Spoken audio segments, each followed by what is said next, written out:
ನಮಸ್ಕಾರ ಫ್ರೆಂಡ್ಸ್, ಈ ಕತೆ ಏನಾದರೂ ಇಷ್ಟ ಆದರೆ ಶೇರ್ ಮಾಡಿ, ಸಬ್ಸ್ಕ್ರೈಬ್ ಮಾಡ್ಕೊಳ್ಳಿ, ಲೈಕ್ ಮಾಡಿ ಫ್ರೆಂಡ್ಸ್. ಶ್ರೀ ಏಳುಮಲೆ ಮಹದೇಶ್ವರ ಸ್ವಾಮಿ ದೇವಸ್ಥಾನದಲ್ಲಿ ಆ ಬೆಟ್ಟದ ಕತೆ ಇವತ್ತು ತಿಳಿದುಕೊಳ್ಳೋಣ. ಮಹದೇಶ್ವರನ ಸ್ವಾಮಿ ಹೇಗೆ ಅಲ್ಲಿ ಪ್ರಸಿದ್ಧವಾದರು, ಹೇಗೆ ಅಲ್ಲಿ ನೆಲೆಸಿದ್ದರು ಅಂತ ಹೇಳ್ತೇನೆ ಫ್ರೆಂಡ್. ಅಲ್ಲಿ ಮಹದೇಶ್ವರ ಸ್ವಾಮಿ ದೇವಸ್ಥಾನದಲ್ಲಿ ತುಂಬಾ ವಿಶೇಷ ಪವಾಡಗಳನ್ನೇ ನಡೆದಿದೆ. ಅಲ್ಲಿ ಶ್ರೀ ರಾಮಚಂದ್ರ ಮೂರ್ತಿಗಳು ಮತ್ತೆ ಉತ್ತರಾಜಮ್ಮ ಅಂತ ಹೇಳಿ ಇಬ್ಬರು ದಂಪತಿಗಳು ವಾಸವಾಗಿರುತ್ತಾರೆ.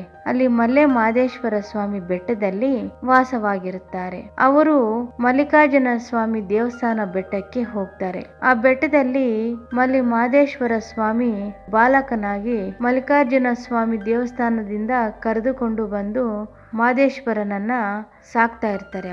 ಆಗ ಸಾಕ್ತಾ ಇದ್ದಾಗ ಪವಾಡಗಳನ್ನೇ ನಡೆಸ್ತಾ ಇರ್ತಾನೆ ಮಹದೇಶ್ವರ ಸ್ವಾಮಿ. ಶಿವನ ರೂಪ ಅಂತ ಹೇಳಬಹುದು, ಪ್ರಸಿದ್ಧವಾಗುತ್ತದೆ. ಅಲ್ಲಿ ಒಬ್ಬ ಬಡತನದ ಜನ ಕಾಡಿನಲ್ಲಿ ವಾಸವಾಗಿರ್ತಾರೆ.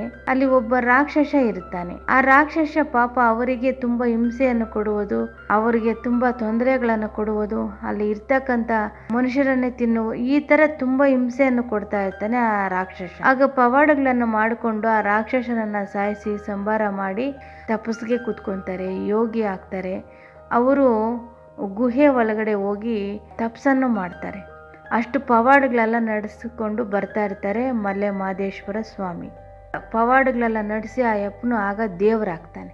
ಅಲ್ಲಿರ್ತಕ್ಕಂಥ ಜನರಿಗೆಲ್ಲ ಸಹಾಯ ಮಾಡಿಕೊಂಡು ಅಲ್ಲಿರ್ತಕ್ಕಂಥ ಜನರಿಗೆಲ್ಲ ಎಲ್ಪ್ ಮಾಡಿ ಪವಾಡಗಳು ಮಾಡಿ ಎಲ್ಲವನ್ನು ತಿಳಿಸಿ ಹೇಳ್ತಾನೆ, ಯಾವುದು ಹೇಗೆ ಏನು ಅಂತೇಳಿ. ಆ ರಾಕ್ಷಸನನ್ನ ಸಂಹಾರ ಮಾಡ್ತಾನೆ. ಆಗ ಎಲ್ಲ ಜನರು ಹೋಗಿ ಶ್ರೀ ಮಹದೇಶ್ವರ ಸ್ವಾಮಿ ಅಂತ ಹೇಳಿ ಆ ಯಪ್ಪನ ಆಗ ಶಿವನ ಭಕ್ತನು, ಶಿವನ ರೂಪ ಅಂತೇಳಿ ಶಿವನಾಗಿ ಬದಲಾಗುತ್ತಾನೆ. ಶಿವಲಿಂಗನಾಗಿ ಅಲ್ಲಿ ಪ್ರಸಿದ್ಧವಾಗಿ ಮಹದೇಶ್ವರ ಸ್ವಾಮಿ ಅಂತೇಳಿ ಪ್ರಸಿದ್ಧವಾದಾಗ ಅಲ್ಲಿ ದೇವಸ್ಥಾನ ಒಂದು ಕಟ್ಟಿಸಿ ಆ ಯಪ್ಪನ ಅಲ್ಲೇ ಪ್ರತಿಷ್ಠಾಪನೆ ಮಾಡ್ತಾರೆ. ಆಗ ಸುತ್ತಮುತ್ತ ಊರಿನವರಿಗೆ ಎಲ್ಲರಿಗೂ ಗೊತ್ತಾಗುತ್ತದೆ, ಏಳುಮಲೆ ಮಹದೇಶ್ವರ ಸ್ವಾಮಿ ಇಲ್ಲಿ ನಿಲ್ಲಿಸಿದ್ದಾನೆ ಅಂತ ಹೇಳಿ ಎಲ್ಲರಿಗೂ ಗೊತ್ತಾದ ಮೇಲೆ ಅದು ತುಂಬ ಕಾಡಾಗಿರುತ್ತದೆ. ಮುಂಚೆ ಏನೂ ಇರುವುದಿಲ್ಲ. ಅಲ್ಲಿ ಪವಾಡಗಳನ್ನು ಮಾಡಿಕೊಂಡು ಈ ಥರ ಜನಗಳಿಗೆಲ್ಲ ಸಹಾಯ ಮಾಡಿ ಈ ಥರ ಯೋಗಿಯಾಗಿ ಜ್ಞಾನ ಹೇಳ್ಕೊಟ್ಟು ಈ ಥರ ಎಲ್ಲ ಮಾಡಿದ್ಮೇಲೆ ಆ ಯಪ್ಪನು ದೇವರಾಗ್ತಾನೆ. ಶಿವನ ರೂಪ ಅಂತಲೇ ಹೇಳ್ಬೋದು. ಆಗ ದೇವರಾದ ಮೇಲೆ ಆ ಯಪ್ಪನಿಗೆ ಗುಡಿಯನ್ನು ಕಟ್ಟಿಸಿ ಅಲ್ಲೇ ಆ ಯಪ್ಪನು ದೇವರು ಅಂತೇಳಿ ಮಹದೇಶ್ವರ ಸ್ವಾಮಿ, ಮಹದೇಶ್ವರ ಸ್ವಾಮಿ ಅಂತೇಳಿ ಅಲ್ಲೇ ಆ ಯಪ್ಪನನ್ನು ಇಟ್ಟು ಪೂಜೆಗಳನ್ನು ಮಾಡಿ ಆಗ ಎಲ್ಲರಿಗೂ ಗೊತ್ತಾಗುತ್ತದೆ. ಆಗ ಕಾಲ್ನಡಿಯಲ್ಲೇ ಹೋಗಿ ಪೂಜೆಗಳನ್ನು ಮಾಡಿಸ್ಕೊಂಡು ಬರ್ತಾರೆ. ತುಂಬ ಜನಕ್ಕೆ ಆ ಯಪ್ಪನು ಅಂದರೆ ತುಂಬ ವಿಶೇಷತೆ.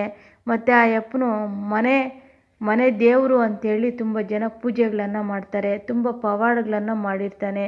ಶಿವನ ರೂಪ ಅಂತೇಳಿ ತುಂಬ ಜ್ಞಾನಿ ಅಂತೇಳಿ ಪೂಜೆಗಳನ್ನು ಮಾಡ್ತಾರೆ. ಈ ಥರ ಶ್ರೀ ಮಹದೇಶ್ವರ ಸ್ವಾಮಿ ದೇವಸ್ಥಾನದಲ್ಲಿ ಈ ಥರ ಪ್ರಸಿದ್ಧವಾಗಿದೆ. ಆ ದೇವಸ್ಥಾನಕ್ಕೆ ಹೋದವರು ಕಷ್ಟಗಳೆಲ್ಲ ಪರಿಹಾರ ಆಗುತ್ತದೆ ಅಂತ ಹೇಳಲಾಗುತ್ತದೆ.